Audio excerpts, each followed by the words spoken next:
UP के लगभग 1.5 लाख शिक्षा मित्रों की कल भविष्य का फैसला हो सकता है और हाई कोर्ट में एक बहुत बड़ी सुनवाई देखने को कल मिल सकती है।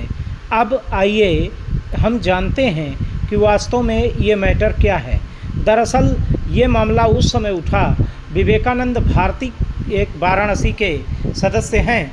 उन्होंने स्पष्ट रूपेण ये बातें की कि जब हम लोग जो है अध्यापकों के बराबर लगातार कार्य करते चले आ रहे हैं, तो समान कार्य के लिए समान वेतन का अधिकार भी हम लोग रखते हैं।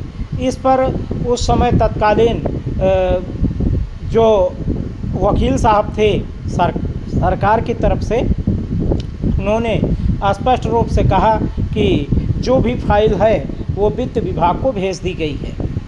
अब वित्त विभाग उस बजट के अनुरूप क्या निर्णय लेता है, ये तो आने वाले वक्त में देखने को मिलेगा। इस प्रकार की बातें जो है कोर्ट में कही गई थी। उसके बाद लगभग 15 दिनों का समय मांगा गया और 15 दिनों के बाद 25 जनवरी को पुनः सुनवाई लगती है और 25 जनवरी को हाई कोर्ट ने फटकारते हुए सरकार को ये कहा कि आप जो है लिखित में ला करके हम लोगों को दीजिए, हम लोग जानें कि वास्तव में इन लोगों के आर्थिक वृद्धि कहाँ तक आप लोगों ने की है। इस प्रकार की बातें आदरणीय जज साहब ने कही थी। उसके बाद सरकार की तरफ से जो भी पैरवी की गई उसमें ये कहा गया कि हमें 1-2 हफ्ते का टाइम और दे दिया जाए।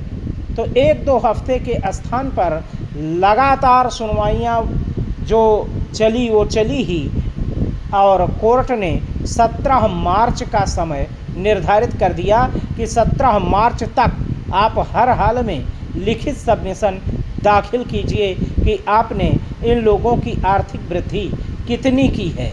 अगर आपने आर्थिक वृद्धि, अगर आप अब भी यानी आने वाले समय में यानी 17 मार्च को जो भी सुनवाई होगी उसमें भी अगर आप बखूबी जवाब नहीं देते हैं तो हम अकेले यानी मुख्य सचिव जी को हम तलब करेंगे। इस प्रकार की बातें जज साहब ने कही थी। अब देखना होगा कि ये मामला कहाँ तक तूल पकड़ता है, ये मामला क्या कुछ गुल खिलाता है, ये आने वाले वक्त में देखने को मिलेगा। परंतु आपको हम इतना बता दें कि हाई कोर्ट में ये जो सुनवाई है ये मील का पत्थर साबित हो सकती है। अब वास्तव में क्या कुछ जितेंद्र भारती की तरफ से किया जाता है, क्या कुछ किया जाएगा, क्या कुछ आगे होगा, सरकार आगे क्या जवाब देगी, ये आपको आने वाले वक्त में देखने को मिलेगा।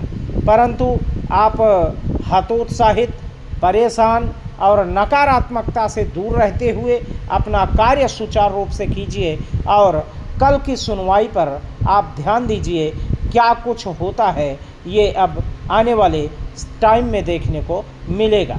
तो सबसे पहले सबसे फास्ट जैसे भी कोर्ट की कोई न्यूज़ आती है हम तुरंत आपको इसी चैनल के माध्यम से बताने का कार्य करेंगे। तो इन सभी जानकारियों के लिए बने रहें हमारे साथ संस्कृत ज्ञान कुंज चैनल पर। धन्यवाद, नमस्कार, जय हिंद।